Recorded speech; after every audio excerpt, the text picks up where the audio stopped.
I sit and see. One of the things people talk about, and I thank you, sister, for what you said, I don't believe in waiting on nobody to do nothing for me. Me and God can handle anything. And I've always thought about that. That is why I always sit in Fannie Lou Hamer and Malcolm X. It's the people that I look to for direction, plus my grandmother, because that's where she taught me. I was raised in the system from the womb of a killer. My mama didn't want to take his life, but that coward, he hit her. Mentally misled into these jails from the people wanting us dead. But now my body is godly, so my thoughts are spiritually led. No longer plotting on the folks that's from my neighborhood. The understanding of COINTELPRO got me on lock and load. I can't be idle, my vitals is telling me to live. Stumping through the city with ownership, this is ours to give. Native to this land, I'm not claiming titles from Uncle Sam. We've been traumatized for centuries, it's time we take a stand. Breaking curses from the plantation acts of genocide. We taking back our mind from the brainwash that was planted inside. Garveyism in my blood, so I'm not remaining silent. Building armies with Kasim and the Black Agenda Alliance. Forever fighting for my rights against my enemies until all of my people free. God is raging war upon thee. Firearm check, bulletproof vest, deadly with this Glock, so don't try me with a no-knock arrest or fake traffic stop. On the scene is where you drop, and you can take these extra shots for Cameron, Steve, and a mirror lock. This is a war zone that most of us was born in. We never wanted beef with the government, y'all was sworn in it. So if you in the way, it's time for you to move around. I separated from the world, and this is what I found. I discovered me, until all of my people free, I'm raging war on thee. And it's too late to change, it's way too late to cry, cause God is striking his vengeance and it's time you die. Yeah, I discovered me, until all of my people free, I'm raging war on thee. And it's too late to change, it's way too late to cry. The spiritual war is here, it's time you pick a side. Yeah, I discovered me. Yeah, I discovered me. It's way too late to cry, cause God is striking his vengeance and it's time you die. I discovered me. I discovered me. It's way too late to cry. The spiritual war is here, it's time you pick a side. Time you pick up. I sit and see. Yo, man. 44 y'all done jumped on already. Yo, what's happening? So we are live on YouTube, Facebook, Instagram, and TikTok. Yeah, I got TikTok right here in the corners. If y'all see me looking this way, I'm talking to the people on TikTok. Man, what the heck everybody been doing? Michelle talking about it's finally time. I've been waiting all day. Girl, you ain't been waiting all day. Good morning. Good evening, everyone. Hey, Miss Jean. Man, what have y'all been up to? I want to hear from y'all first. What y'all been up to? Hey, Nelly. Hey, how you doing? That girl in Texas. That's on TikTok. Okay, Nelly, I see you, girl. Oh, man. Y'all done joined in on TikTok. Okay. What's up, Instagram? I can't see y'all comments, though. But, yeah, what y'all been up to? It's been a long 5 months. I haven't done a live since November. Yeah, a little bit. I think the beginning of November. Hey, Michelle Ford. Miss Jean said she preferred TikTok. Okay, that's good. I'm good, Nelly. How you been? Man. Yeah, Nelly, that's that girl, man. Michelle Ford. Dorothy. Hey. He said another pre-recorded stream is diabolical. Who got pre-recorded streams? Who's Nico Harrison? I don't know who that is, but this ain't pre-recorded. This is live, brother. This is live. Yeah. Hey, Andrea, how you doing? Sure, buddy. This is AI. That's funny. Yeah, ain't no damn AI. I had to get the butterball ready. Yeah. Look at my face. My wife got me shined up like the first day of kindergarten. Shoot. Oh, talking about put some stuff on my face. Now I'm shining, the head all bald. He said I had to get that butterball ready. Yeah, man. It's been a long 5 months. Yeah, she said skincare. Yeah, Yeah, I'm on the skincare now. Shit.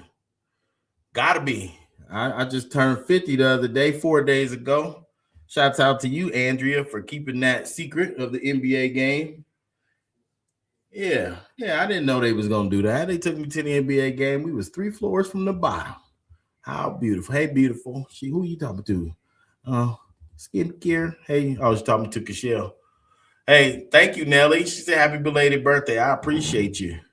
Yeah, that's Rudy White daughter. I don't know if y'all remember I talked about Rudy White, the brother that didn't play no games, you know.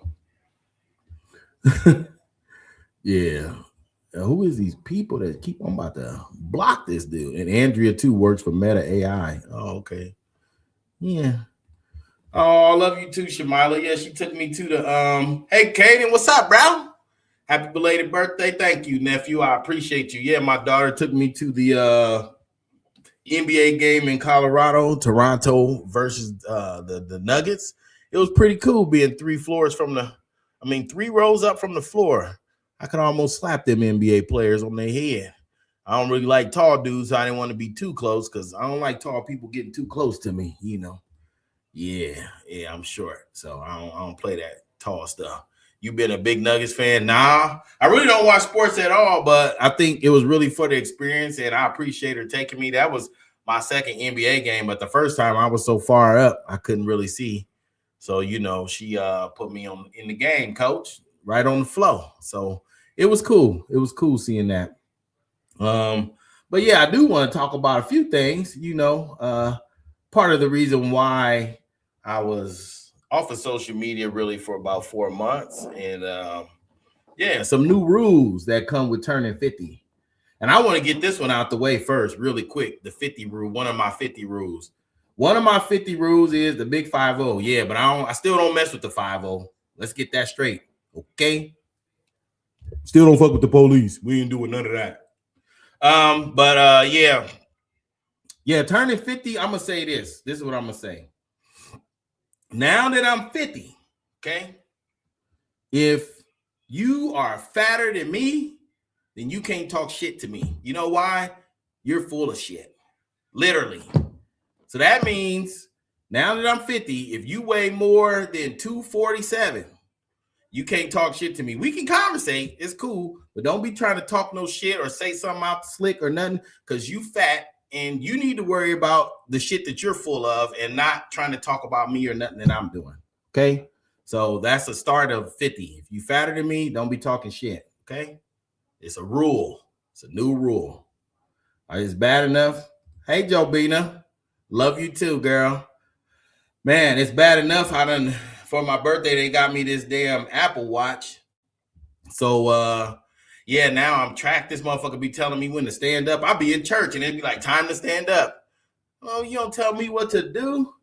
Man, he said I'm aging backwards. Yeah. The damn Apple Watch telling me stand up and let's get it in and talking about my calories and meeting my steps and all that stuff. Happy. I appreciate it. Happy belated birthday to me. Thank you. Thank you. Yeah. Yeah, I don't need no watch telling me what to do, but I guess since I'm 50, I got to get my steps in. So I'm making sure I'm getting my steps in. You know, I got to make sure I'm doing that. And yeah, it's really something different turning 50, man. I think just the new age number damn near scared me out of my shoes, but no, I accept it. It's cool. I don't feel too bad. Hey, what's going on with you, Miss Wagner? Yeah. But yeah, I think it was cool. It's not too bad, you know. I don't feel too much different. Trying to get rid of some of this visceral fat, that big belly fat. You know, we gotta get rid of that belly fat. You don't want to be fat. So yeah, but man, the 4 months was really for me to take some time to reflect on myself. I had a lot of things happen recently.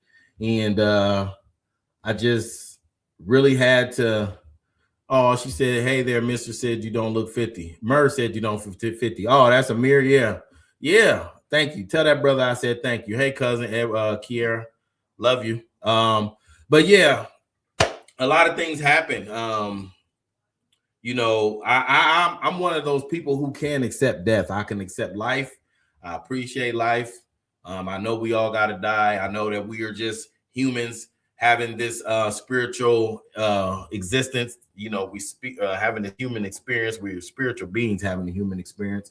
So I'm never really, you know, I kind of deal with people dying in different ways because it's not like I don't understand it. It's just sometimes I think the way a person goes is kind of hard to understand. And I'm not going to get into, hey, she said, always sending you love. Yes, ma'am. I don't get into, I'm not going to get too much into this case with my nephew because it's still ongoing. But yeah, my 23-year-old nephew was found dead in a car in an alley. And me and my family members, my nephew, his mama, and some of the other family, we had to really do a lot of the work ourselves. But like I said, I ain't gonna get too much into it because it's still active and we still going through that. And then also my other cousin Travis, you know, these is two people in their 20s who I expected to see finish growing up and carry on the legacy of our family. And they both left in a couple months apart, you know, and then shoot, even just recently, you know, and shout out to my cousin Billy, Ricky, and Tommy, and Sharon K. My Aunt Dee Dee just passed, my dad's sister, and so they dealing with losing their mom just a couple days ago. And so you know, I got mines on this side of me over here. I decided to put her up on the wall.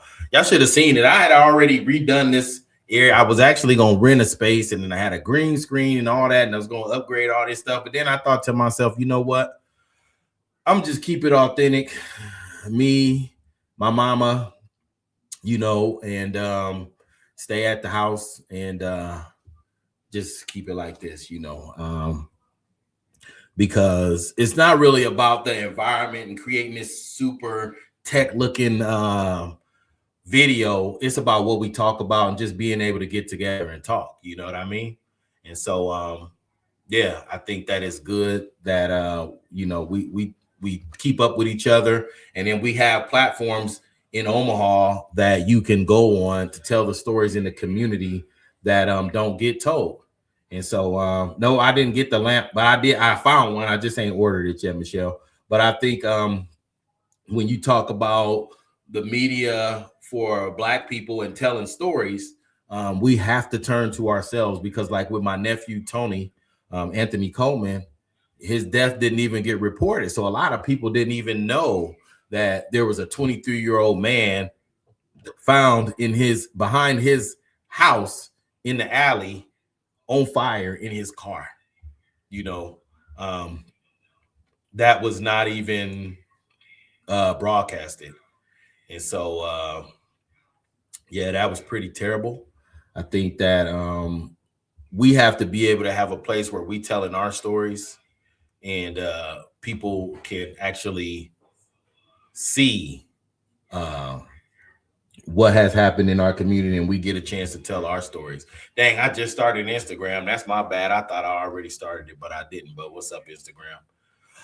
But yeah, it's been crazy. Hey, Miss Ford, that's my girl right there. So once all that happened, and then a lot of deaths was happening, and even for my own self, I had to just take a break from my mental health. I was everywhere, doing a lot of stuff with different people. Oh, Nelly said, I'm forever grateful for you and the platform you provide. Yeah. And that's really what I want to talk about, is because I'm going to do a lot more of that. What I'm going to stop doing as much is, like, I'll still get out and advocate for people like children, but adults, I mean, come on now. And I'm gonna be real and very transparent. A lot of the adults, it turns from, I need some help, to let me do this for you. I mean, do this for me. And I cannot have more energy doing stuff for people than they have for doing it for themselves.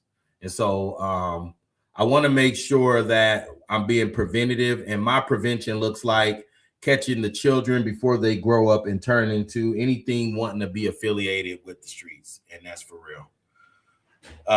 He said, we living in a world of shit on Instagram. Yeah.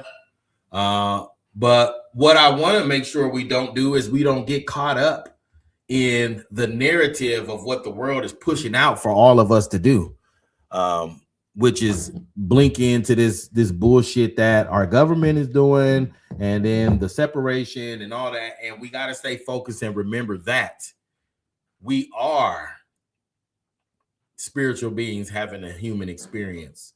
And while we're here, like she said, your mental health is important. Can't let the community drain you. No, I can't. But while we're here, we do have to leave the place a better place. But at the same time, we can't drain ourselves.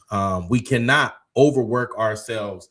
And when I look at the community and the people in it, what's going on, Jahi? There is just so y'all know, there's a link in that Facebook invite if y'all want to pop on the video, Jahi or anybody. But I don't want us to get caught up in what society is trying to get us into. We got to still make time for God in our life and be able to, minimize all the stuff that that's they trying to sell us into, and we forgetting about who we are and what we really here for. And we can't let nobody drain us. It was getting to a point where, I'm not gonna lie to you, it was people, if I would say I can't do something, they would get upset with me. Or if I say I have something going on and I can't help them right now, they'd be like, yeah, I understand that, but this. And that don't work for me. You got to be able to respect that. The stuff that we do in the community is really, he said, I lost sound. Did I lose sound? Can y'all still hear me? Because my thing is still bouncing. But yeah, there's a lot of times where, if you can't do something and people start doing that, then I'm like, I do realize that there's been a lot of people before me, and there's going to be a lot of people after me that's doing things in the community. And I watched and seen people get drained from it. She said, yeah, we can hear you. I can hear you. Okay. Yeah, we get drained from it. And tonight I'm gonna be 100% honest with you. A lot of the stuff that we're going through is stuff that's been projected on us as people, and then we allow it to take us out of our body and away from our purpose in life. And so a lot of times people call it depression, but really it's you battling your natural self to be what the system is creating you to be. And all these, sometimes when you get too many people buying into Democrat, Republican, this and that, and this and that, remember, you are yourself. You have your life to live. And when you're gone, all that shit's going to continue. So, and I'm not saying don't be political. I'm not saying that. But what I'm saying is don't let it take you off your square of what you're really here for, because that been here before you was born, and it's going to be here after you die.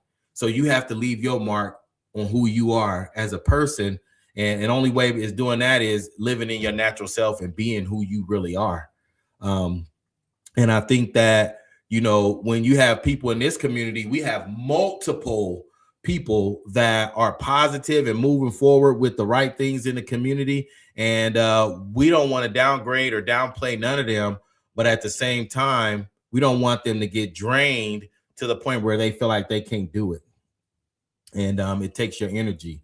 And so, yeah, watching them two young people in my family leave in their 20s, and then thinking about myself and my own health, I just decided to just pull back for a second. And 1 month turned into 2. And next thing I know, it was 5 months. And yeah, I did lose some weight. I can run. I had to run through the airport Sunday trying to hurry up and catch my plane. But I had to wait for Kashelle because she couldn't run as fast as me no more. She gonna get me. If y'all see me again and I got a lump, just know I was abused, okay? But yeah, I had to run. So it was a test of all that time of working out and trying to get my energy back. I got tested Sunday and had to run through Denver International to catch my flight, even after the lady downstairs told me it was too late and I wasn't gonna get it. But yeah, we got the flight. I caught the flight. I ran. I was out of breath. I was fat. I was sweating. I had to take the hotel towel that I stole from the hotel and wipe my head, And yeah, I got on the plane. She said, don't do her. Yeah. Oh, Kashelle, I'm sorry, babe. You was running. She was running, y'all. She was running. I got a video of her skipping. I'm gonna have to show y'all one day. But no, she was running. But I mean, I'm just saying, like, she really wasn't keeping up with the kids. You know, I'm 50, but I'm thrifty, I'm nifty, I'm fast. You know what I mean? So yeah, my brother Terry Grigsby passed away. We went to North together. It's good to hear how you took time to step back for yourself as necessary. Yeah. And you know, unfortunately, a lot of the times with dudes, it's like suck it up. And you got it. But really, in reality, men, we go through stuff too, bro.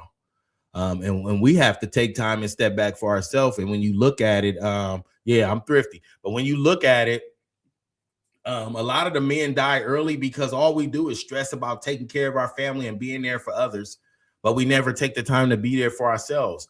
That's why I like what my cousin Johnny is doing, because he holds a space for men to come and we can come talk about that stuff without nobody feeling like, you know, without us feeling like we, dang, what is too many platforms? Browsing the room to watch my posts. I missed my flight, standing in line outside. Yeah. Yeah, but we you know, he got that space where we can go in there and talk, and I love it because we're not judged in there, and we can go sit in there and we can talk and be just dudes and listen to each other, and I really appreciate him for doing that. Lloyd said, "Am I finally eating salad?" Yeah, actually, I am eating salad now, Lloyd. Look at my neck. You can see my neck, man. I got a neck. I can get some hickeys now. I get some hickeys. Yeah. So, but Lloyd, come on, man. Yeah, I'm eating salad, bro. He on Instagram talking about, am I eating them? Yeah. I have to make my own dressing though, because I don't eat ranch. I'll throw up if ranch even touch my lip. I'm throwing up, just so you know that. I don't mess around. Lloyd, no, he worked with me. I never ate salad. But yeah, men, we got to be able to take care of ourselves. And I like what Young Dolph's wife, she got a thing called Men Deserve to Grow Old. And I really, when I met her in Seattle a couple years ago, she talked about that. And I think it's important that we die from old age, not from, you know, from these deaths that we are dying from. And a lot of it is self-inflicted. And we got to be able to talk about that stuff. I mean, when Decca Ray passed away recently and everybody was talking about I'm not snitching and all that. I mean, I'm not the type of person, I don't want to hear that shit. That girl was innocent sitting in the car and got shot and killed and wouldn't nobody say nothing. But I mean, the person did get arrested. But in our own community, when that stuff happened, we got to get these people out of here. I don't want them around here just as bad as I don't want these motherfucking racist ass cops around here. I don't want other black people in our community that wants to kill and harm and terrorize the community. I don't want none of that. And so, yeah, I think in our community, we do have to hold ourselves responsible and then also hold these other people responsible. Because right now we have a lot of, and I've been preaching this shit, so I'm not going to get all deep into it, but there's a lot of things going on in the community that's being ran by people that's not even from here. So it's not like we're their family or we're the people that they grew up with. So it'll be different, like $1 million to me compared to one of these organizations. Y'all gonna see that $1 million of work because I'm going to make sure that I put in the work for the people, and it's going to be I'm going to make sure that that the people benefit from it because I've come from this stuff and I know exactly what we sometimes need in order to help us get a leg up, because we started off behind the race. If y'all don't remember, yeah, the word says, be still and know I'm the Lord. Yes, brother, a man must take time for ourselves in religion with God and the meaning of our life. That's right. And I think it took for me to be, I probably was about 25 when I discovered the purpose of my life as a gatherer, like something naturally I didn't have to work on was just getting people together. And so, yeah, but it still took some time to even come out the shell because I was an introverted person. But throughout my life, there's been multiple women who's been there that showed me things. And then there's a couple of men I could say that actually poured into me. Of course, starting with my mama, you know, right here. She gave me my life, you know, and through her life, even though like that song I played at the beginning, I said I was raised in the system from the womb of a killer. Yeah, my mom took a man's life, but it wasn't by choice. It was because she was defending one of her friends, and the man was beating her friend up and beating up some other girls, and she tried to break it up, and she had a gun in her hand, and when she turned around, you know, and asked him to stop, and he turned around, and he slapped her, you know, and knocked her teeth out. So, yeah, she killed him. And so, you know, we as a community, man, for me, that protection part is natural for me because I get it from my mom, you know. And so she showed me perseverance because she was raped as a kid. She was having, you know, people getting on top of her when she was 12 and 13 and 14, taking her body. You know what I mean? And I was the last one born. So by the grace of God, I even made it through all that. And so I learned that from her, you know. And then the first foster mother I had was Miss Josephine James, who I still talk to this day. She's 92, 93 years old. And, you know, when I went to her house, I just sat in the house and cried like a baby. Yeah, I'm being vulnerable right now for y'all because I said we're going to talk. This is going to be different. Miss Josephine James took me in. I was 8 years old. And I sat in that room and I cried what felt like 2 or 3 weeks to me. I don't know how long it was, but she told me, either you're going to sit in here cry or you're going to get out here and face the world, because sitting in here and crying ain't going to get you nowhere. That's what she told me at 8. And she was right. She was right. I had to uncurl myself and come out that room. I was so sad. I just wanted my mama, no matter what they said about her being a drug addict, alcoholic, all that. I still just wanted to be with her. And yeah, but Miss Josephine James, she gave me the strength to get out that bed. And then when I went to the next foster home I lived with was Geraldine Jackson and Carl Jackson, the Jacksons. That's right. They even had a son named Michael Jackson. That's right. And the Jacksons took me in, and Carl Jackson taught me how to be a man. He taught me about accepting responsibilities for my actions. So everything I did came with a consequence, and I had to man up. So, you know, at first I thought it was more like abuse, but really he was teaching me how to be a man. And Miss Jackson, his wife, they were so into church that we was going to church every day. And that's where I figured out my connection with God was through them, you know. And even though once I left their house, I ended up getting adopted by my mom's sister, who is Deborah Abram, which is Johnny's mother. Yeah, Johnny No Good's mother adopted me at 13 and brought me back home to my real family. And it was a curse and a blessing at the same time because, you know, I was happy to be around my cousins and family. I didn't get to really be around them, but when I finally was able to make it back around them, you know, that's when I realized, you know, I got more into the street life. Now, this is all after the fact. During the time, I didn't see nothing was wrong with nothing. But, you know, our family was heavy in the streets, and that's where I found myself, you know, going through that. And then when I went to jail so many times, but the last time I went was for felony assault on the police and marijuana with intent to deliver. Yeah, I'm spilling it. That's what I went to jail for. And yeah, in there I was tested. My faith was tested.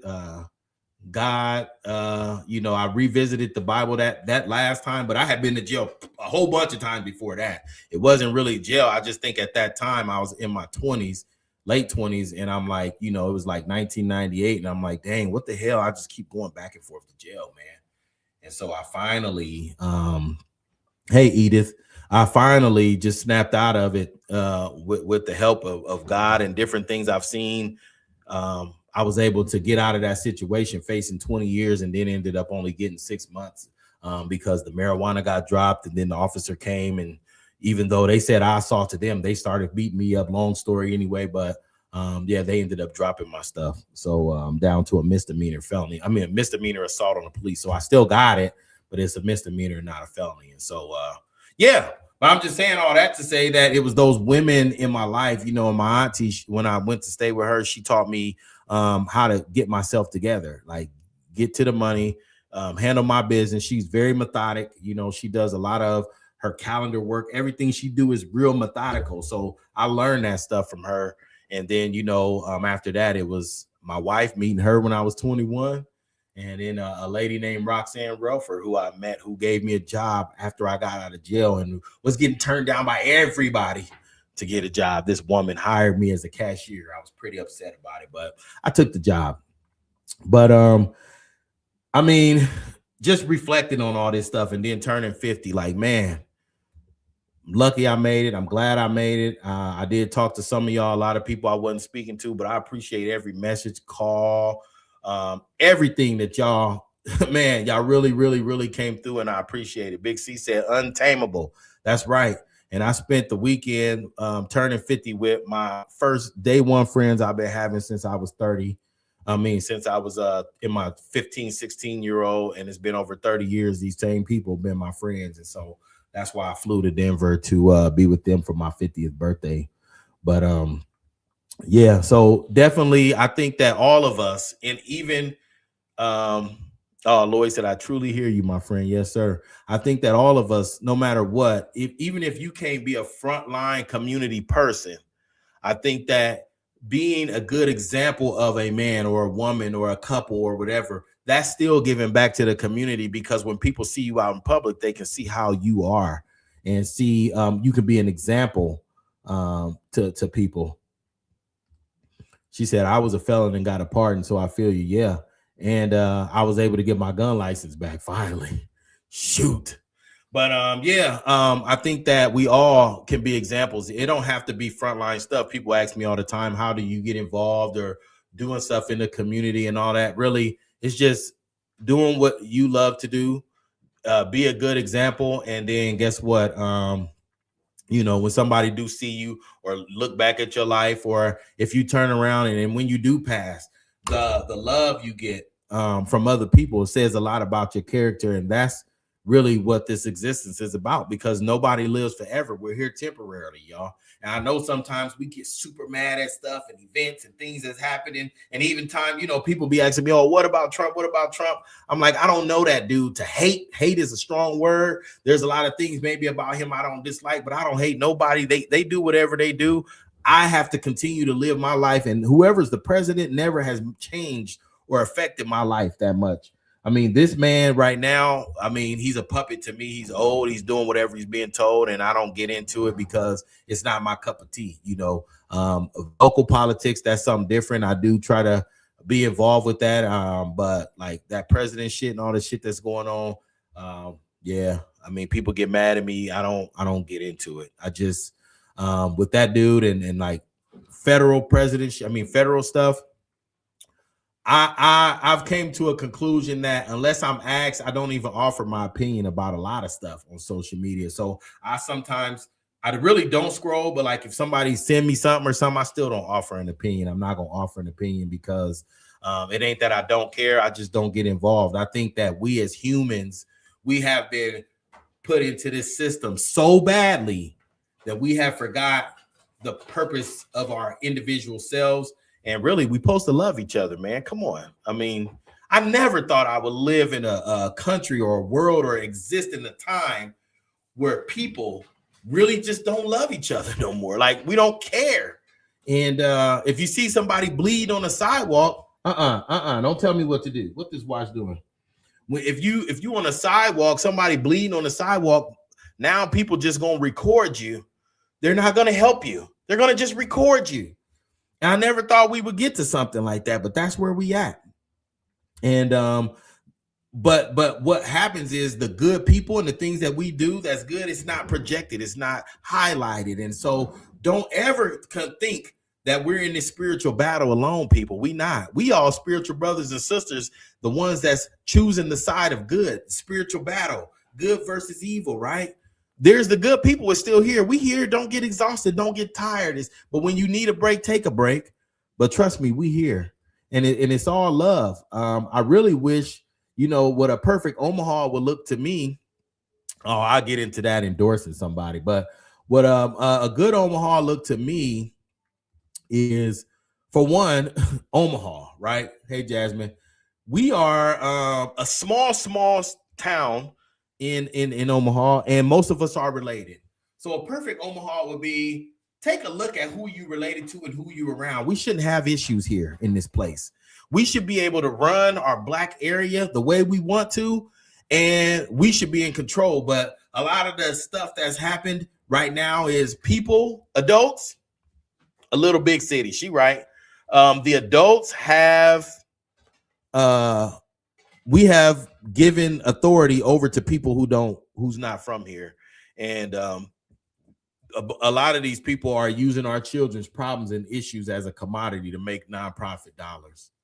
And really the problem to me is not hard to solve. It's just like it's made to seem hard, and in my opinion is on purpose to make it not be fixable, so that way the money can keep flowing through the nonprofit federal dollars. That's what I think and what I see. But I know that there's people out here that's actually doing the work intentionally. And I do want to give a shout out to Cheryl Weston, somebody who was contacting me a lot and saying, get back on your damn horse before she smacked my bald head. And then also my brothers over at First Sky. I didn't even know they were promoting and telling people that I was coming back, today. And I talked to Paul, and then matter of fact, somebody else had mentioned it, like, hey, First Sky been really talking about you. I'm like, man, that's beautiful, man. I love them brothers, man, because, again, here we are taking the time to give people the news.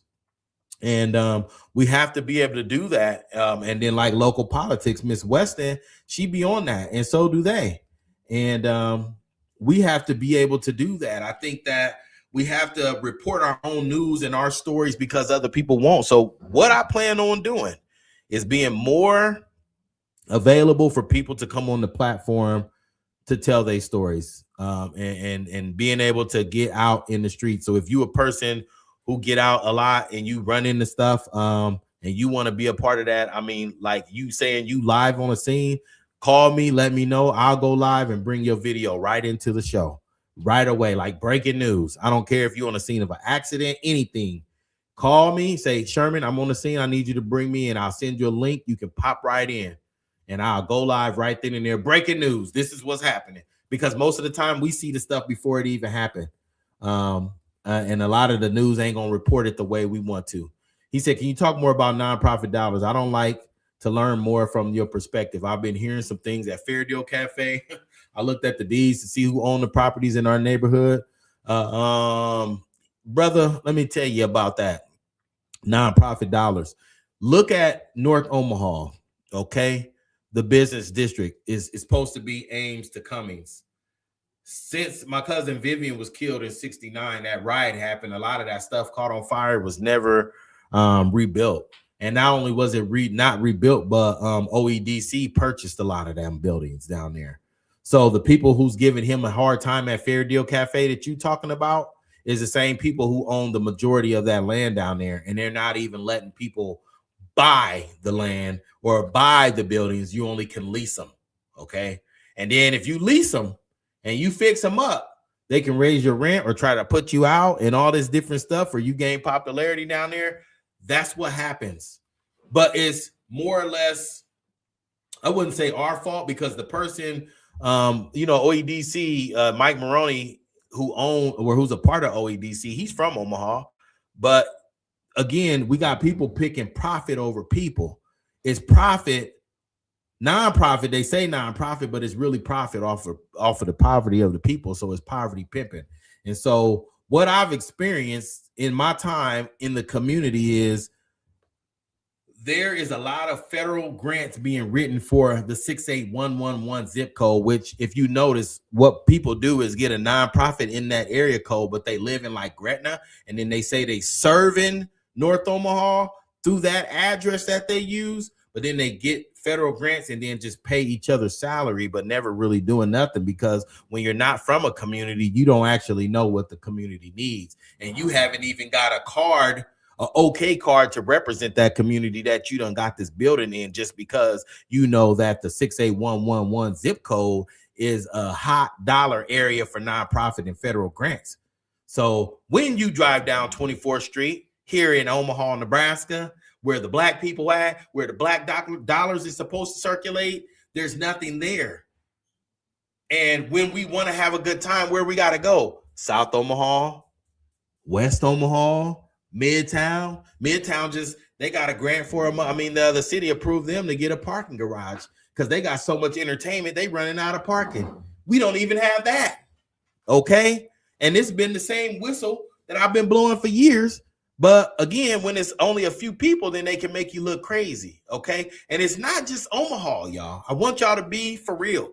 This ain't just Omaha. Every black community you go to in every city is historical and it's been gentrified, meaning they kept the buildings, they kept the artwork, even maybe kept the business idea. But when you walk in, it's white people.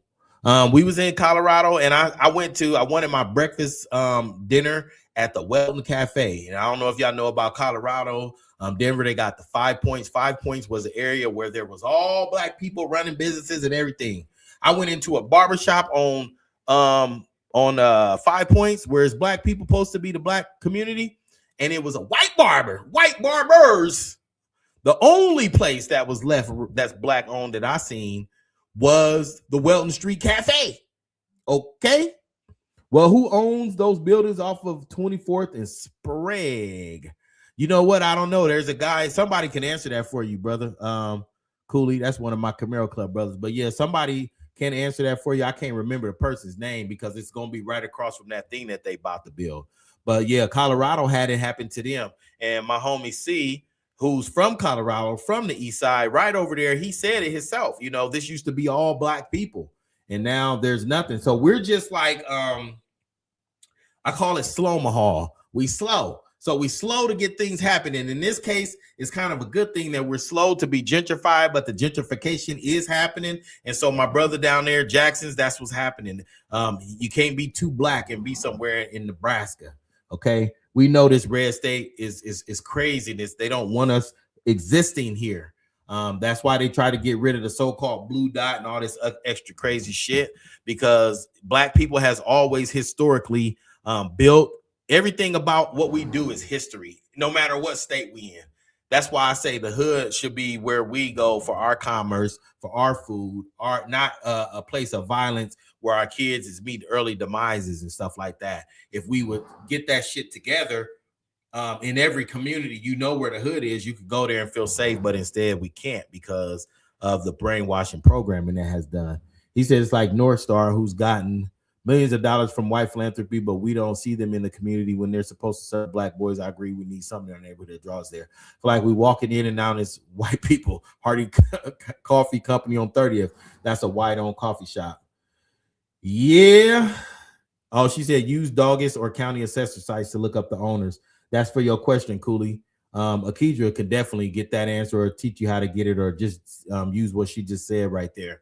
But again, black people, this is not an Omaha message. This is a worldwide message and call to us as people. And the call is we've already recognized it. I'm not going to get into this dead horse shit, okay? We've already recognized the issues in our community, from parentless children, you know, the dads being arrested, the moms being turned in and out of whatever the fuck these people trying to make these black girls out to be, the crazy psycho black woman, all that stuff. We know all the issues, right? When are we going to stop making that like it's a part of our culture? Let's talk about that. It's not our culture. It's not our culture to hate each other. It's not our culture not to create. And it's definitely not our culture to verse each other. Okay? The reason why, back to your question about 24th Street and all that stuff, the reason why that shit's like that, because it's all on purpose to make sure our dollars is not spent with us, so we don't come up amongst ourselves. Our money is fueling the United States, and our money back to Omaha is fueling the rest of these business districts in in Omaha, because North Omaha, we don't have our own spots to go to enjoy our own company without having to deal with the microaggressive white people stuff that they be trying to put us through when we go to their areas. We don't have our own area. And we do have it, but we let people control it. Just like, why do we allow people to tell us when we can pull out our shit and vend on 24th Street? Only on Omaha days we can pack it out. No, we should be able to do that shit every weekend, because trust and believe, it don't even have to be a weekend. You go to South Omaha on a nice day, they gonna have their shit packed out, and they got their shit on the sidewalks. They out there selling, getting along, commerce, business is happening. We don't have no business happening. And that's our own fault, and it's all on purpose. And so I think that we have to reclaim our communities, but it starts with you as an individual reclaiming your time and your peace and your mental health. Reclaim who you are away from, I gotta go to work, I gotta pay the bills, I gotta. When is it gonna be time for you? When do you ever make time for you to learn who you are, to learn about this vessel that you have, that you've been blessed with, that your spirit is in? It's like your damn car. You ain't gonna ride around on 4 flats, are you? No, because you can't move. But you let your body be flat and you out here knowing you ain't feeling good, but you still out here doing shit. No, bro. We got to take back time for ourselves, reclaim our mental capacity, realign with our purpose on being here, and then magnify that shit. And when we run into other people who knows that we see is here for this fight, in this good versus evil fight, we amplify each other. We feed off each other. We don't beef with each other. We get together, we love each other, and we move forward together on that point. But once a person shows you they are a demon and they don't give a fuck about you, your community, or nobody, then for me, that's the cutoff. And so I've had people tell me I shouldn't do this, I shouldn't do that. Maybe there should be another person to come behind after I come through and flip the tables like Jesus. I'll flip the tables and then you come behind me and negotiate. Because I don't believe all of us have one purpose in this community. I think that there's some people who disrupt shit.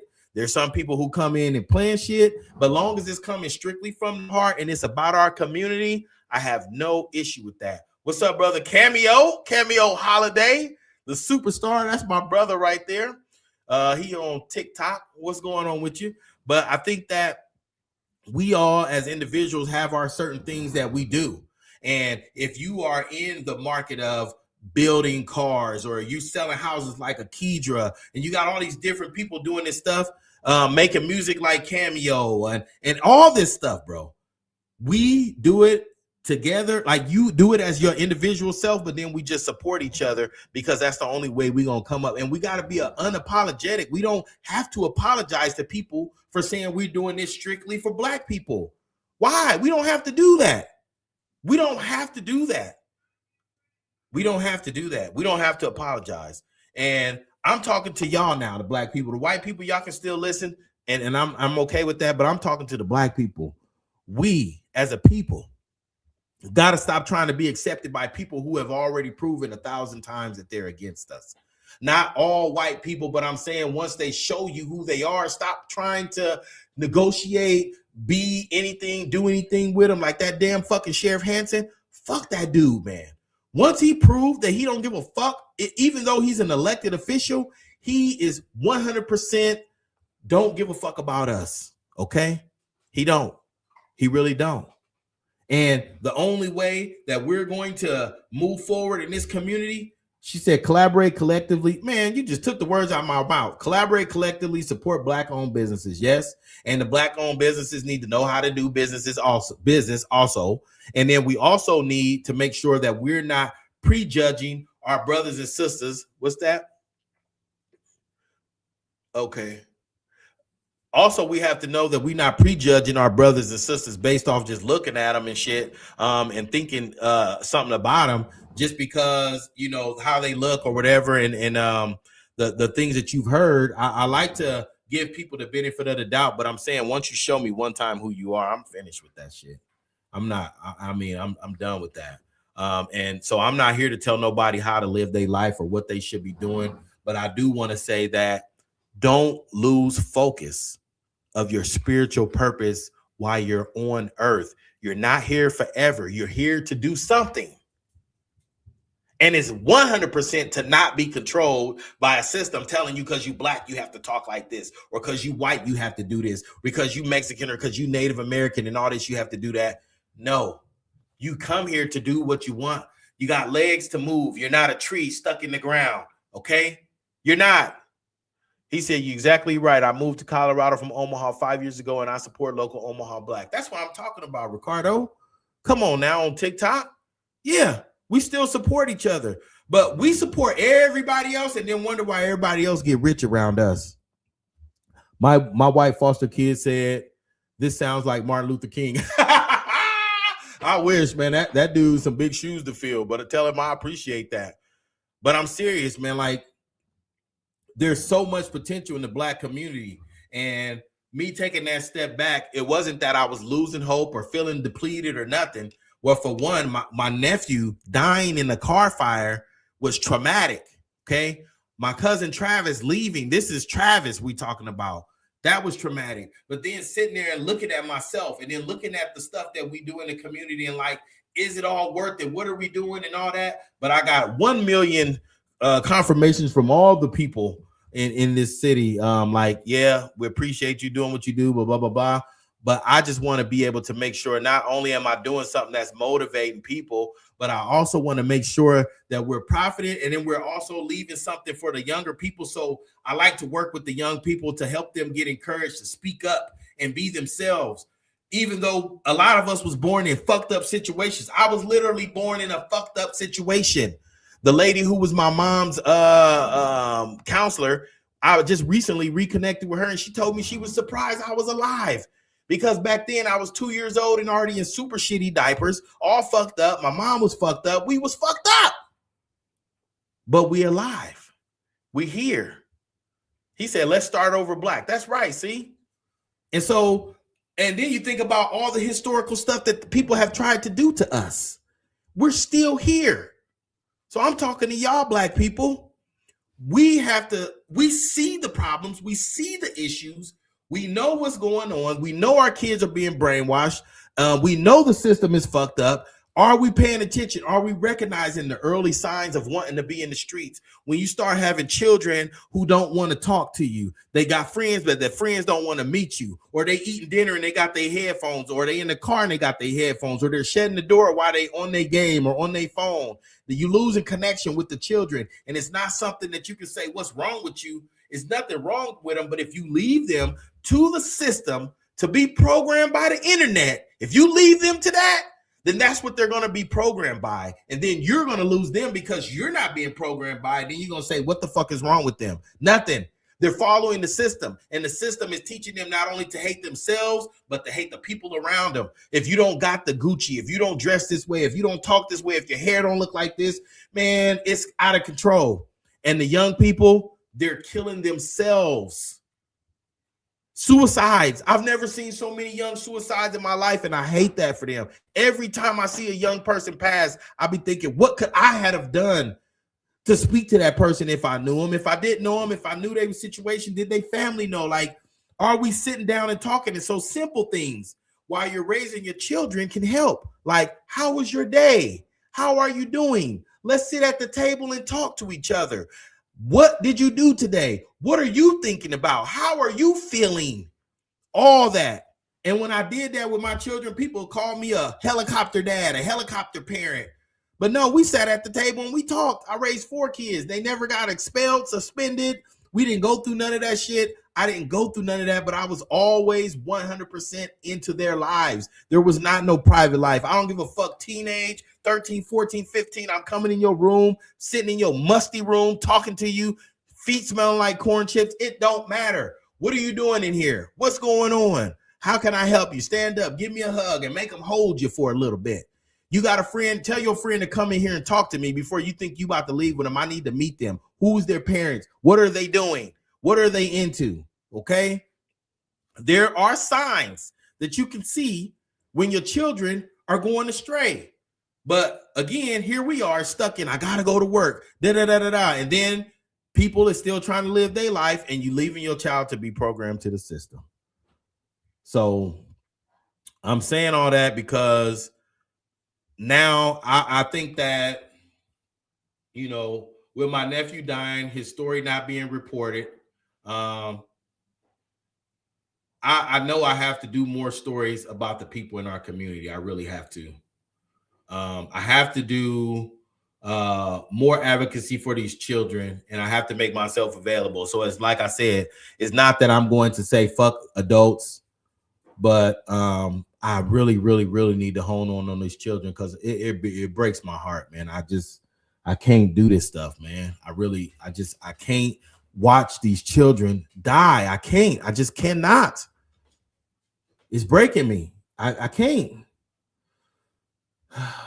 And what did he say? Oh, brother, he said, this is a specific reason why most affluent families in the countries don't allow their preteens to access social media poison. You right. You right. Yeah, Miss Ford, that's true.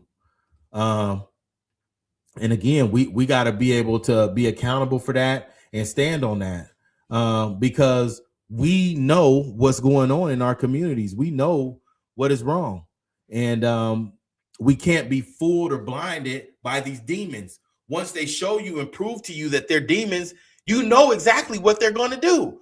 Don't ever get your mind thrown off of, oh, they might change or no. Demons on demon time, that's what they is. That's what they do. All 2025, I said we need to tell our stories. God had put it on me to share that message. That's right. Yeah.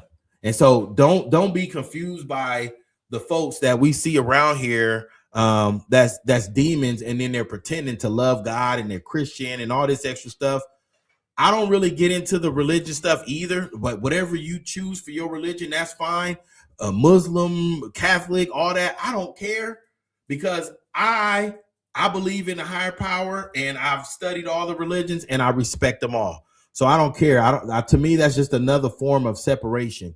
But I do have the discernment and the blessing from God that when I walk in a room, I can feel it. When I'm talking to an individual, I can see it through your eyes. I can feel it coming off you. If you are not genuine and you're a demonic person, I can feel that shit. And I'm going to move accordingly, okay? So I want us to, if we're going to leave with anything from this live, I want you to make sure you understand that you have to live your life based off of what God is telling you. And the only way you're going to do that is separate your mental from all this social media and all this stuff that's going on and coming at you, and give yourself the time to absorb that information. It's in there. Trust me. Silent time alone, you will get it. And I really started getting it more and more once my mom passed and I seen the way she left. I know a lot of y'all done heard that story before, but when she died, she was so sad. She had a sad face. She was looking sad. And once I was holding her hand and I'm feeling her die and her heart stopped beating, I looked up and she had a smile on her face. And I thought to myself at that moment, what did she see before she died that made her smile? It was something, you know, but our problem is a lot of humans, we trying to make human sense out of spiritual stuff. And it don't work like that. It don't work like that. When you see big ass trees and clouds and weather and all that stuff, this is spiritual stuff. You can't make sense of it. They can say they predict this is going to happen, but who can make sense of it for real? Nobody. It's going to happen. So we do definitely have to be intentional about ourselves, understanding who we are and what we're here to do. And in between all of that, remember in the background that the battle of evil versus good is happening. And if you can't get on the front line, if you don't feel like you can get on the streets, fine, make some videos. Because one thing about it is the system has created this social media stuff and everybody's on it. So what we have to do is be on there with the right messages, y'all. That's it. Our kids is searching on social media on how to do this, how to do that, and they getting answers from false people. Let's get on there with the truth. Use their social media to do the right thing, okay? Use their social media to push the message of good, being a good person, loving each other, okay? We don't need to verse each other. That's just not it. And realize too, the world around us is changing. I was born in 76, you know, so I'm an old man, 50. And I've watched from no computers to being outside, to being on the game, to doing this and doing that. And I've been able to adjust with that time. And so I can use social media very well. There's some people who cannot. And for the people who cannot, if you got something to say and you cannot use social media the way you want to, but you have a message, hit me up. I'll let you come on my platform and do this and tell your message. Speak your truths, bro. We need the people who's experienced it. We need the people who have been through the fucking system and then figured a way out, because I get a lot of brothers that saying, man, I can't say nothing because what's going on, brother Derek? I can't say nothing because I was a young nigga. I did that myself.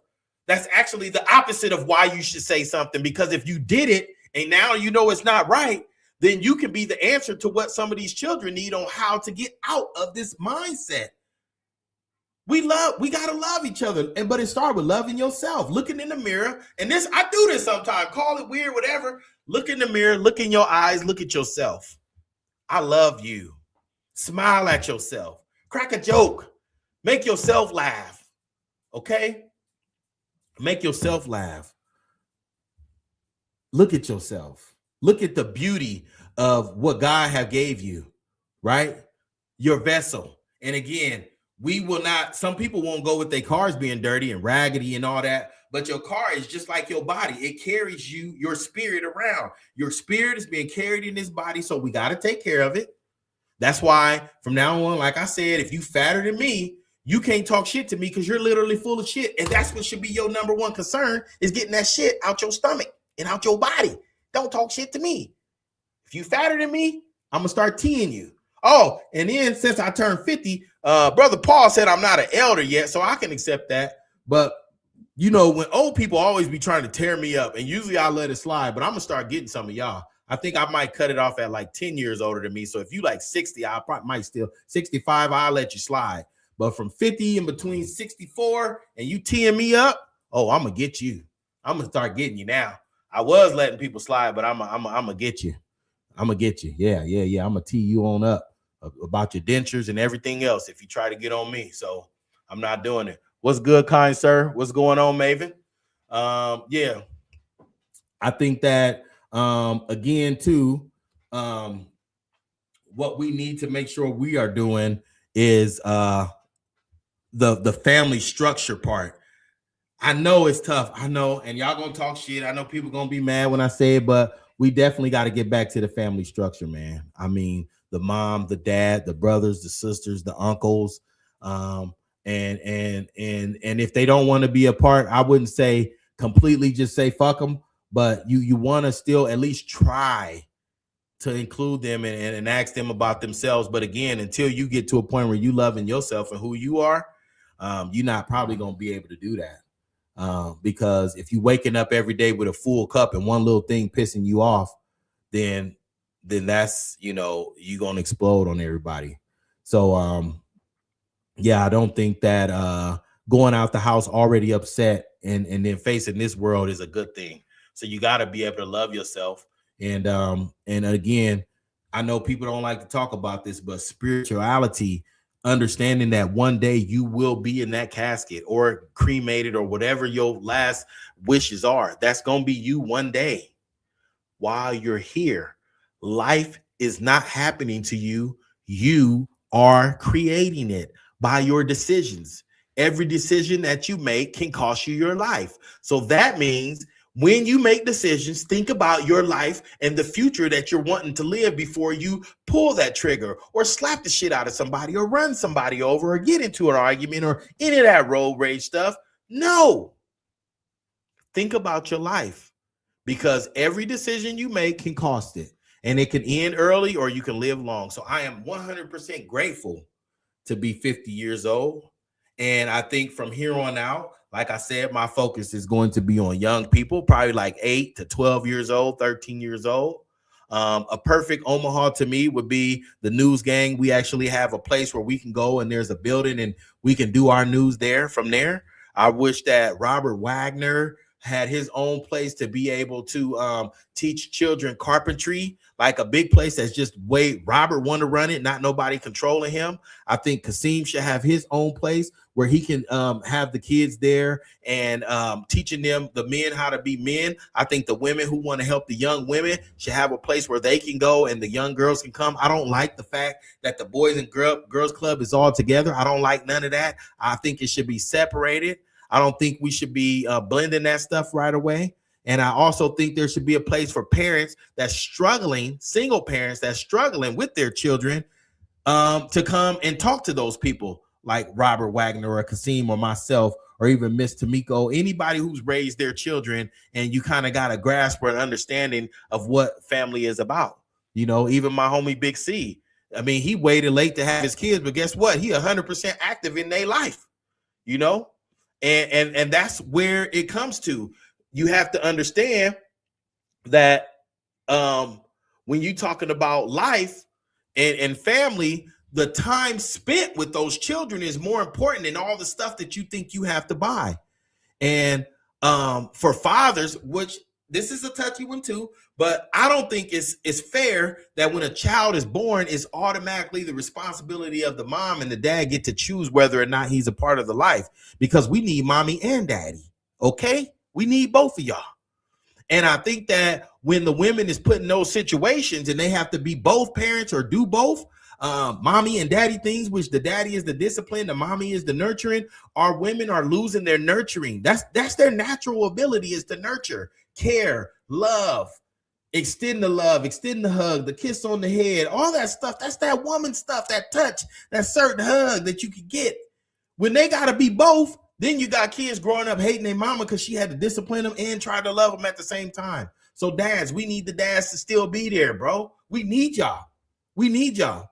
And I never missed a time in my children's life. And it's not to say it to brag. I'm just saying that's how I was able to raise my children with respect. And they never got in the gang. We lived on 40th Ave the first 10 years of their life. They never became Crips because I told them, if you ever want to be a gang, I'm going to be the opposite and I'm in your house. So your rival is going to be waking up. You'll wake up and I'll be standing over your bed, ready to beat you. Okay. So it wasn't no gangs in my house because you wasn't about to be a gang member. But that was the way I dealt with that. And it was quality time spent. I wasn't the richest I wasn't the richest person. I had my first child. I was 19 years old. And I didn't have a lot. But what I did have is time. And that's what I did. I spent time with my kids, asking them how they feeling and doing and being there 100%. And the children is definitely the future. So, I mean, you really got to spend a lot of time. Dads, it's not that hard. Get back into them kids' life. Moms, stop trying to block them dads. And if they're a bad influence, I can see that. Or if the mom's a bad influence, fathers, I can see that. But we need to get back into families. But then that also goes back into picking who you choose to lay down with, right? Picking who you choose to procreate with. Who are you having a child with? Okay. Who are you having a child with? Is that person goals lined up with yours as far as the way you want to raise your children? Okay. We got to do that kind of stuff. But yeah, I think for me moving forward, like I said, it's going to be definitely opening up this platform to people to come on. So I'm not going to be doing no more like I'm telling your story. I want you to be able to come on and tell your own story, and I can help you with that. I'll allow you to use my platform to do that. I don't care. Okay. And I think for my dream Omaha, I would like to see us getting to know who we are, who we're related to, because the majority of us is all related. You know what I mean? We are. We really are. And I think that moving forward, it would be nice. Like the mayor, I appreciate him. When my nephew died and he knew I was going through this stuff and having issues with the police, he did call me and ask me, did I get the answers I need? And was there anything he could do to help? Gene Stockton would have never done nothing like that. You know what I mean? And so I appreciate that because he recognized the importance of the stuff I was doing in the community and he noticed my absence. So, you know, he hit me up like, you okay? You cool? You know what I mean? And I appreciate that. I really do. I really do. I appreciate it. And I think that accountability in our community, what it looked like is everybody who's in that nonprofit sector and what you say on paper you do, then just make sure you're doing it. Okay? Make sure you're actually doing what you say you do. He said people don't realize how small Omaha really is. Get to know your relatives. That's right.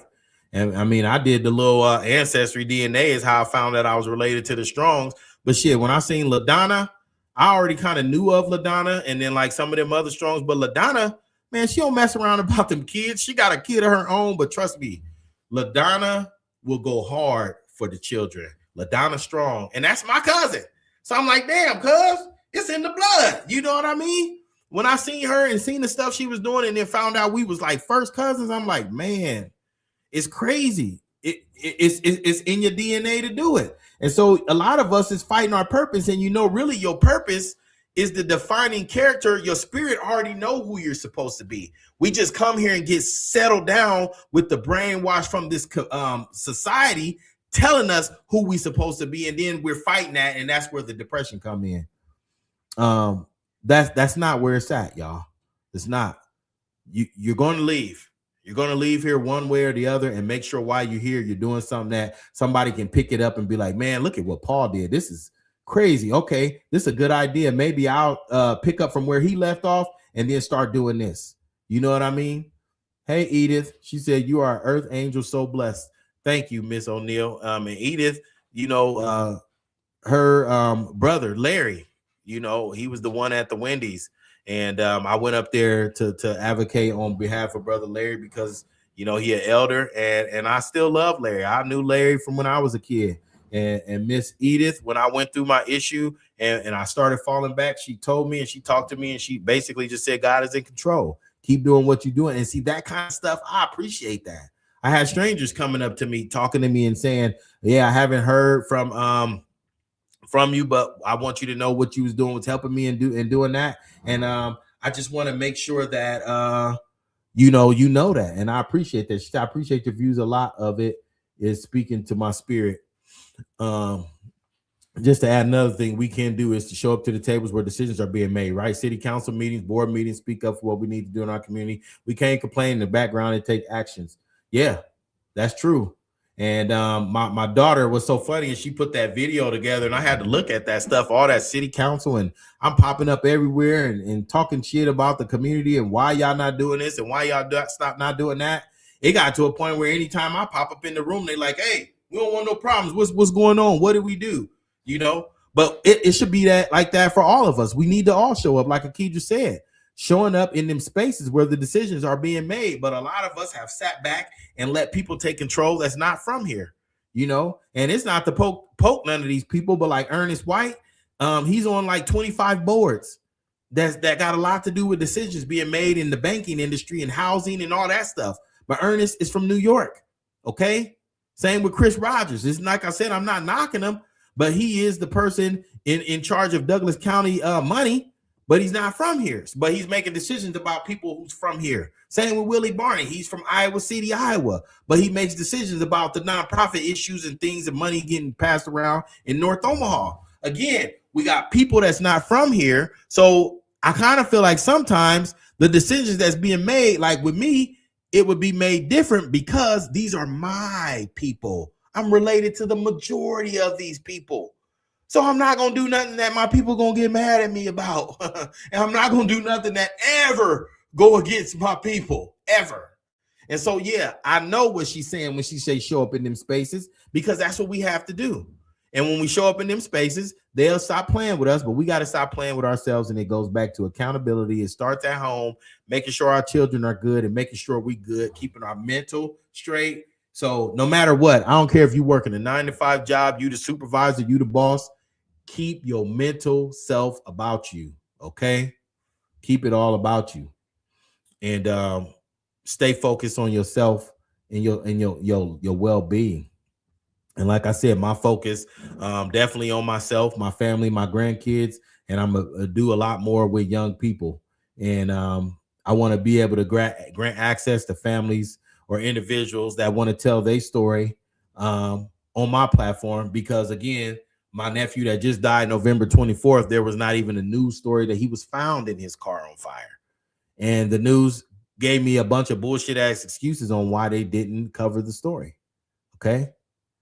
And then again, who's accountable for that? Do we stop talking to them because they only want to talk about news where it's we done did something, instead of covering the stories that's actually for us?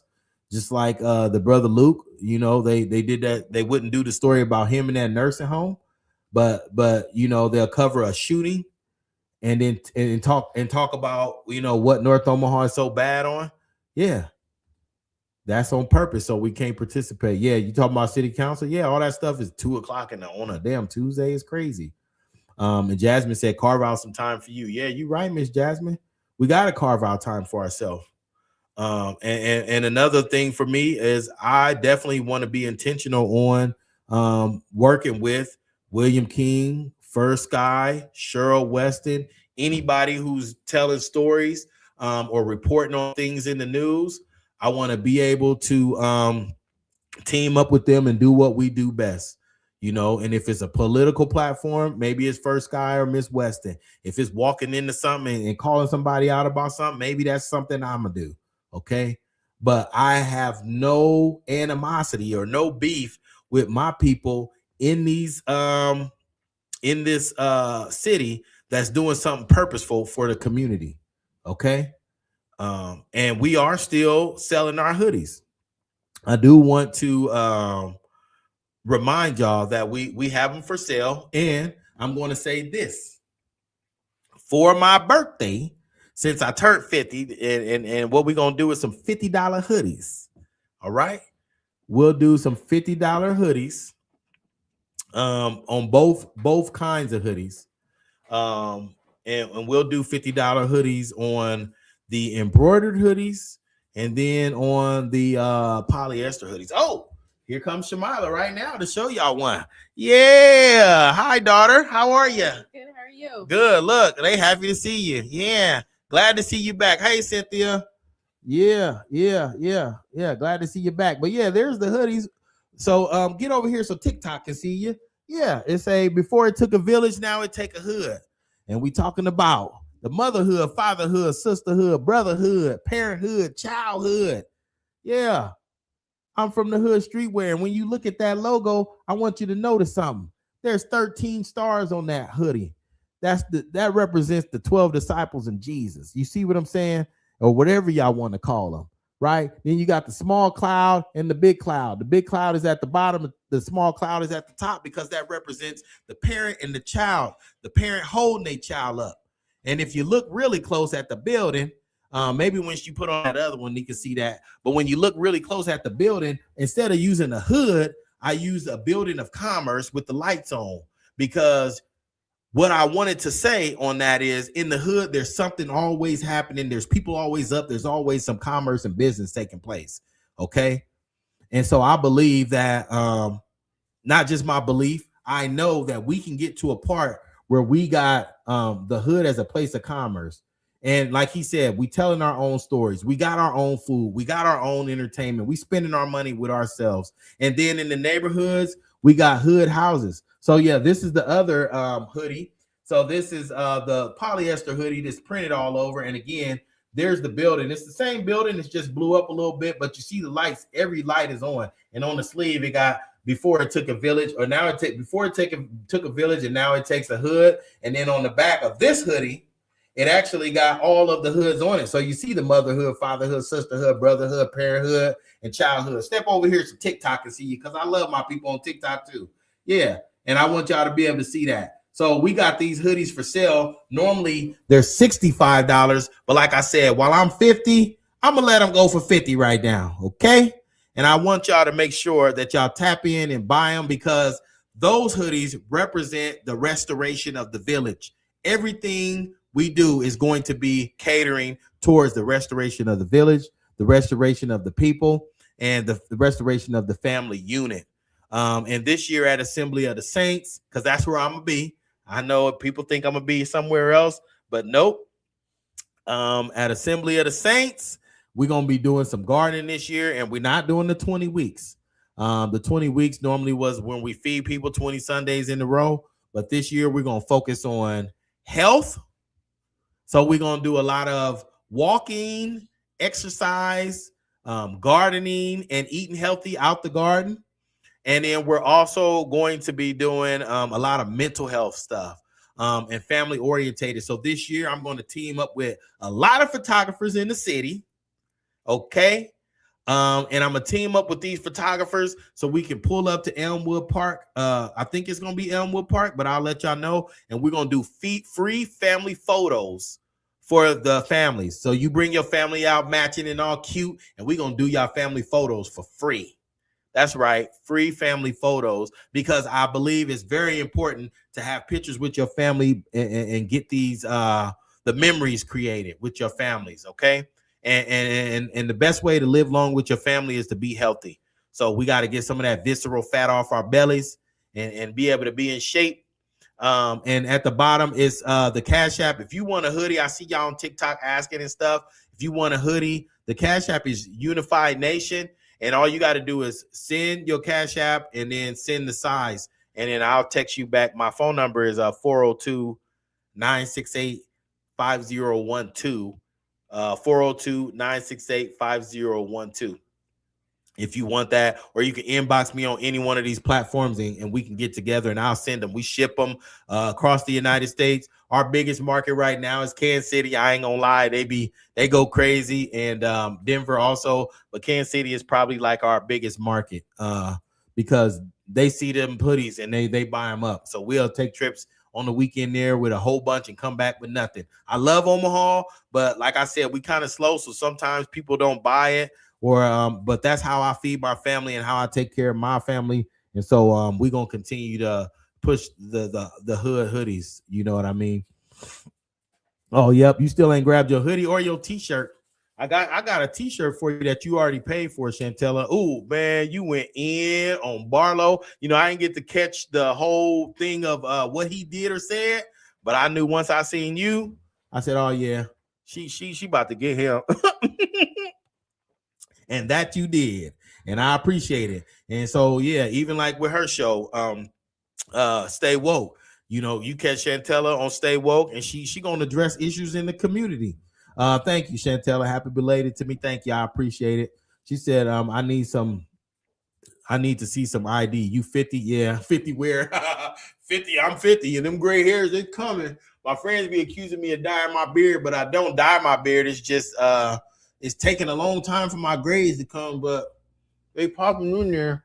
I know y'all see them TikTok, but I don't know, that light might be blocking y'all from seeing them. But yeah, I definitely I do have some gray hairs.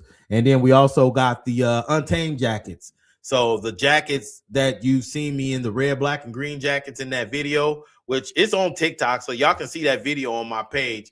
But I haven't posted it on YouTube yet. Hey, YouTube.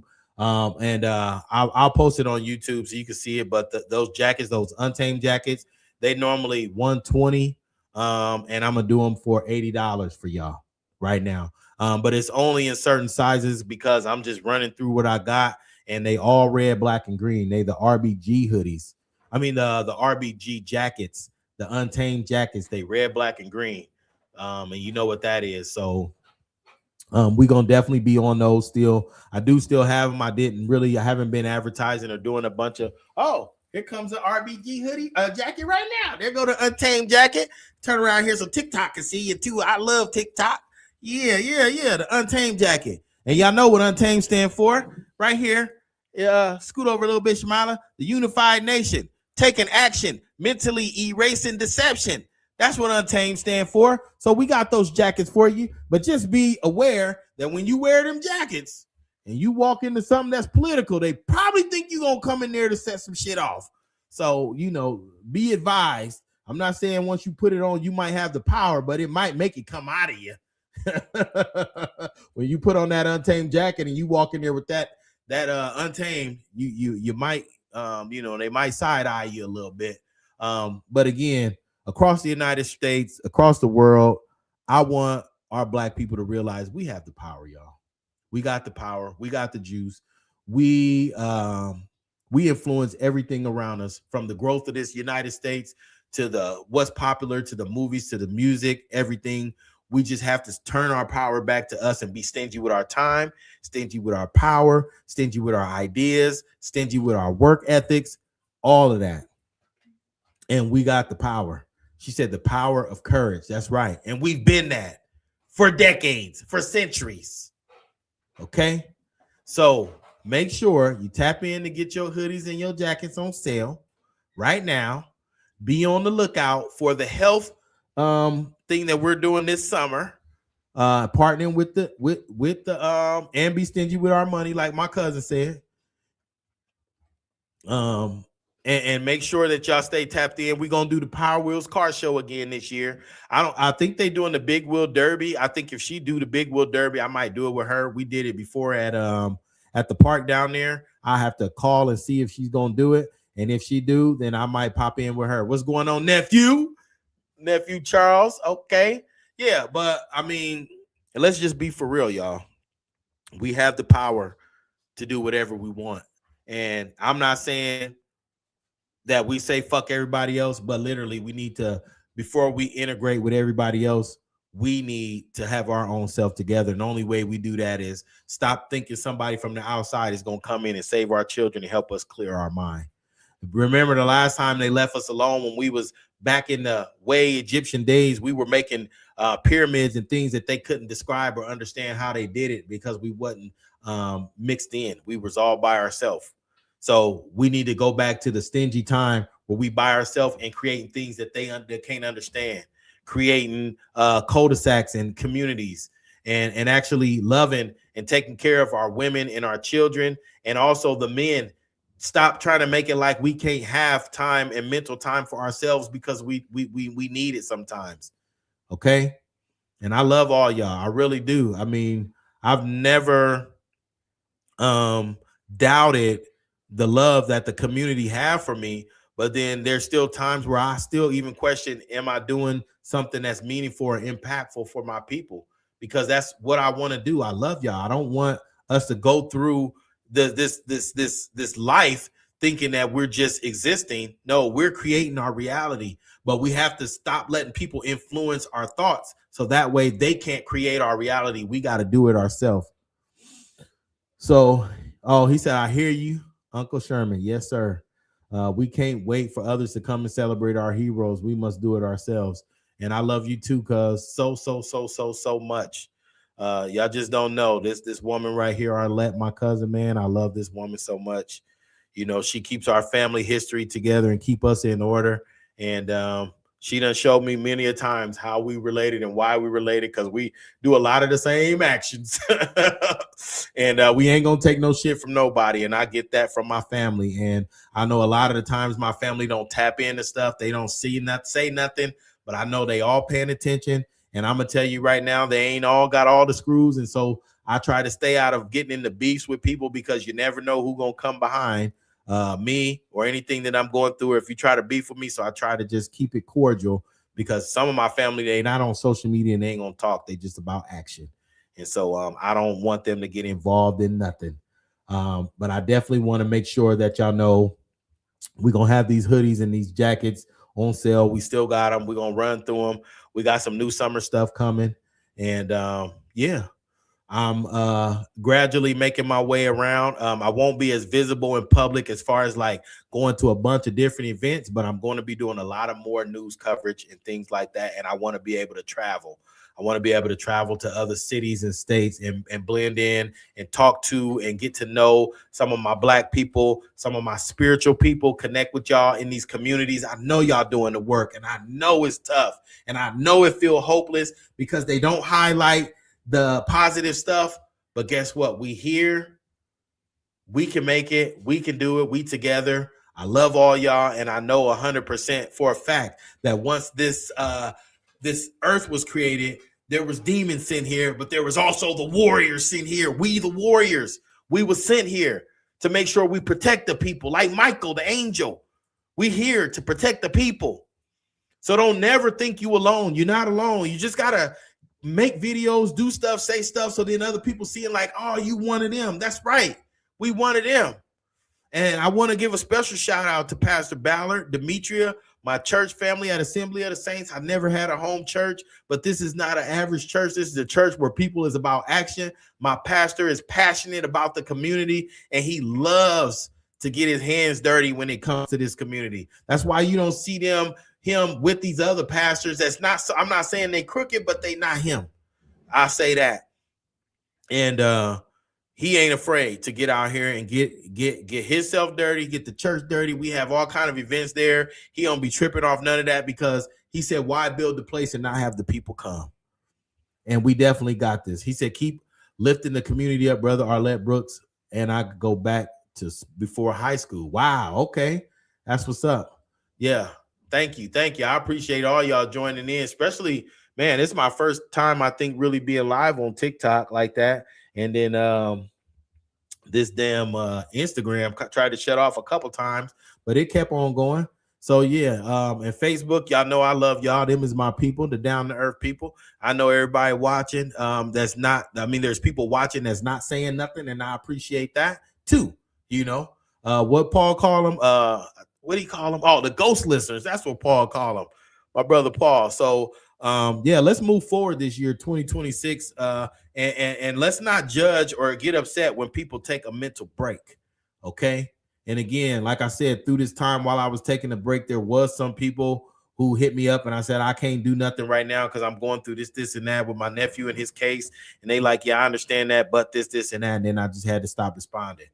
There's people who poked at me on Facebook and I just let them slide because one thing I'm not going to do is argue with somebody who's delusional or stuck in some kind of delusional world where they don't understand that the reality of life is about loving yourself and living your life and not being caught up in this system of the politics, Democrat, Republic, all that crazy shit that they got going on. We don't need to be caught up in that. And I know y'all probably thought I was going to get on here and talk about current topics and all that, but I'm not. The current topic is you. The current topic is you loving yourself and being able to love others. The current topic is not letting somebody control your community. I don't give a fuck what city you in right now. If you got a black community that you grew up in, or you got black children in your community, they need you. So if you can get online, make some videos, use their weapons that they're using, this social media, use that as a way to get your message out because people need to hear it. We need to flood the internet with the positivity and the love and the spiritual battle, the warriors that's here that ain't afraid to speak on that stuff. We need to be able to do that. And yeah, I'm gonna be definitely getting with First Sky because, man, them brothers, man, they put in so much work, you know, and Miss Weston and Will King and even Holly right now, Hawk Time, she doing her thing. You got different people with different shows, man. And like I said, stay woke, all of us. We get together and let's put something together. Even our brothers over there in South Omaha, you know, I love them. I went to South, me, my kids, my wife and daughter, we all graduated from South. So the Hispanic community over there always gonna get my love. And so I love them people over there. They did nothing but ever show me love. My Sudanese brothers and sisters, of course, they show me love. I always wear this my Sudanese flag on my wrist, the left wrist. Anytime you see me, that's where you're gonna see it at. And yeah, I believe that the Sudanese brothers and sisters, we need to love on them because their kids came over here and started going through the same gang stuff that our children was going through. And we thought it was just our thing, but no, it's a poverty thing. People bonding through poverty, and now the Asians are bonding through poverty, and they're coming up with Asian gangs, and they're gonna go through the same thing. And when they do, if they do reach out for the help, I'll be right there to assist them too. But I just do believe, I'm a firm believer in B1, which is Black first. So I cannot sit up here and think I'm gonna reach out and help or be a part of helping any other community before I step in for my people. And so that's why this live today was called Catching Up with My People. I wanted to catch up with y'all. My son, 12 years old, and when his friends come over to play, I put food on the grill and feed them all. Man, Ricardo, that is beautiful, man. That's the kind of stuff we got to get back to. I know when I was in Texas, I walked to a store, and when I was walking by, these people was barbecuing, and they was like, hey, you know, I'm like, yeah, I'm not from here, but I'm like, come on over. They thought I was somebody else, but then they still like, come on through. You know, you family, that's the love we need right now. Okay.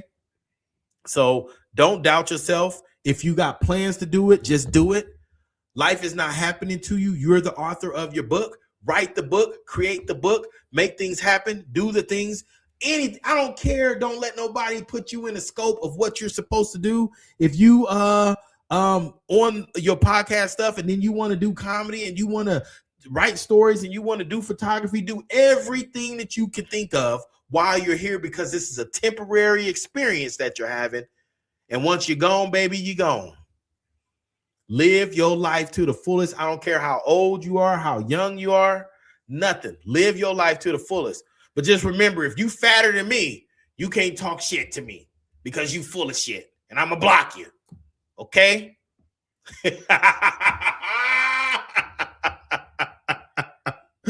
No, but seriously, we got to focus on our health, man. Yeah. So I love y'all. I'm going to get out of here, man. 1 hour and 36 minutes. That's a long time. Man, I'm just appreciative. I'm happy to be 50 years old. I'm going to try to keep getting rid of this visceral fat. I guess this Apple Watch going to keep telling me what to do. It already done told me time to stand up, and I don't want to stand up. So you don't tell me what to do. You know, my wife already be trying to boss me around. I let her boss me sometimes. I do let her boss me sometimes. I don't want her to come down here and bust my head, but she ain't my boss. Sometimes she ain't. Sometimes she is. No, she my boss. No, sometimes she is, and sometimes she. I don't know what to say no more. I'm confused, so I'm gonna just stop before she come downstairs and get me. But I do love all of y'all, man. I appreciate y'all tuning in, and we're gonna get back out in this community. And again, if you want to get your story heard, or you want to get on the platform, hit me up, inbox me, email me, untamedllc@outlook.com. I'll post that email on this video so you can see it.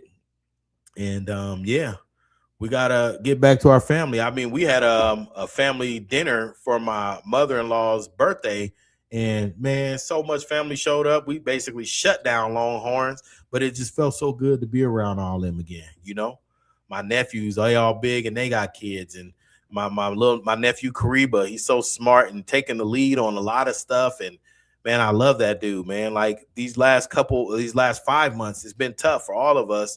You know, the way that Anthony died, and we had to go see his body burnt up like that. But my nephew Kariba, man, I mean, he really stepped in, and he is the man that God is wanting him to be. He's that guy, and he know I love him. Oh, he done said something. One love. Yeah, he know I love him, and I'm just glad to see him stepping into that role as a father, a son, a nephew, a brother, a protector, because he had a tough life too.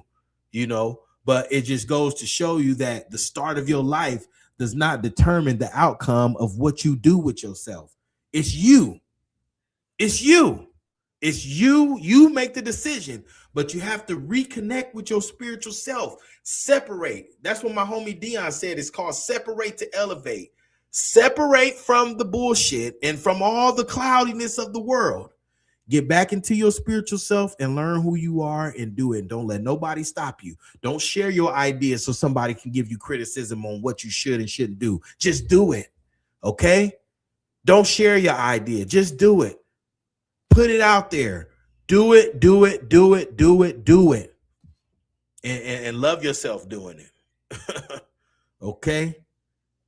Because we temporarily here having this human experience, and I know for a fact that God didn't put us here to battle these demons alone. And Christy, she running for a spot. Christy Noor, that's my girl. She running for a spot. We got all kind of people running in these political offices. I'm going to support any and everybody.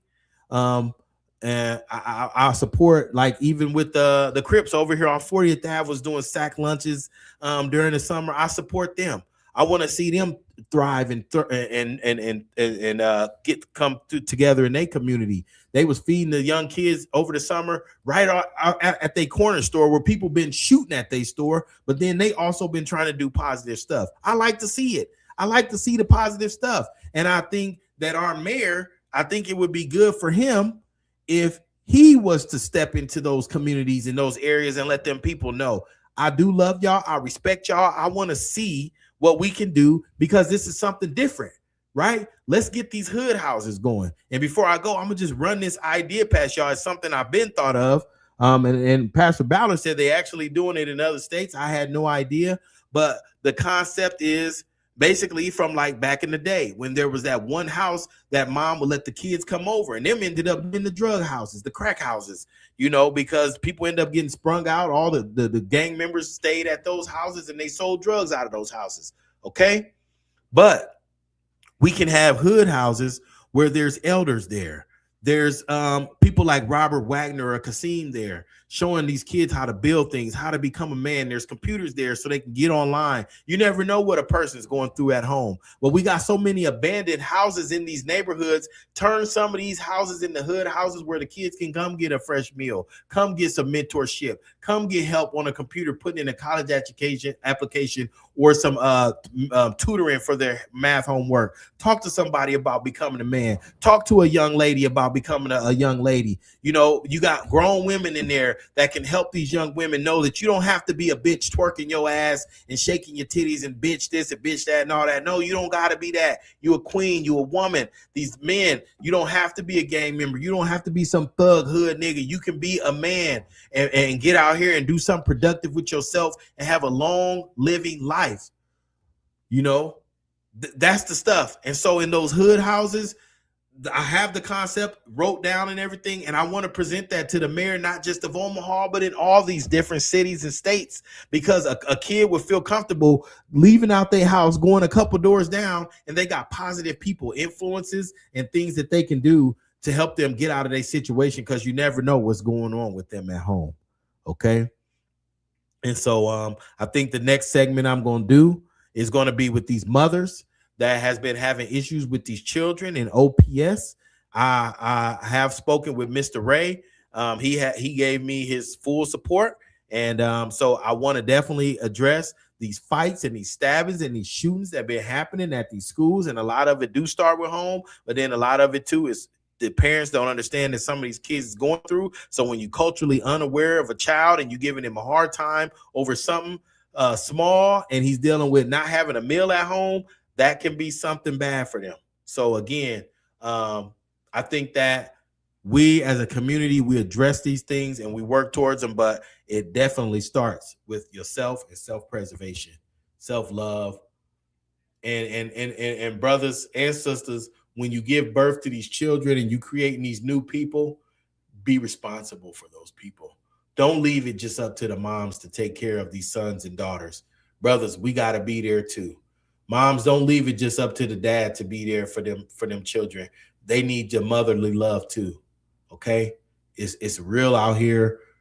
We got a lot of stuff to do, a lot of growing to do. We got 3 more years of a Cheeto in office, and so we got to make sure that we take this opportunity while they fighting amongst themselves, that we get our doorstep clean. Okay, I love y'all. I'm gonna get off of here, and again, make sure y'all tap in for them hoodies, those jackets. They gonna go fast. I haven't been advertising them in Omaha as much because we were selling them in Kansas City, but we got some more in just for Omaha and for me to do the 50 sale. So again, the hoodies is going to be $50 in that Untamed jacket instead of $120. I'm going to do $80 for the jackets. Okay. And then we got some jumpsuits that's normally $90, and I'm going to do $75 for y'all on that. Okay. All right. Piece of hair grease in the Middle East. Be looking out. And again, much love to my news gang people. First Sky, Cheryl Weston, William King, Holly Hawk Time, Stay Woke, anybody, Miss Weston, all of y'all that's doing the news and reporting on stuff in the community. And then, like I said, if you ever out in public and you see something happening, hit me up. I'll bring you right on, and you can report right there on the scene. And if you see something and you ain't able to record, tell me and I'll pull up on the scene. And also be looking out for X Watch. You know why? Because we've been stalling on bringing it out because I need it to be exactly the way it's meant to be. X Watch is the community protection group. And there are some things, a few more things that I'm wrinkling out, but Kasim is ready. I'm ready. And everybody's going to have a role in X Watch. I had to roll back releasing it only because I want to make sure that the elders that can't get out the house, or people who are not mobile and can't get around, they still got something that they can do. And so if it's community protection, you see something, call us, let us know. For the elders, you can still be able to send letters, write letters, make phone calls, file complaints, all that stuff. We need all that. And so I got different stuff that I know that y'all be able to do no matter what age or your mobility issue. It's going to be something for all of us to do. And Omaha definitely could be an example on how we take back our community. The gentrification part is already going on, but we still got a pocket that we can uphold, and we need to do that. Starting with yourself and then the children and the people around you. Okay. I've been on here long enough. I'm going to go ahead and get out of here, but I love y'all. Piece of hair grease in the Middle East. Whoa, the Middle East getting bombed, but I do love y'all. And again, don't forget, if you fatter than me, don't be talking shit.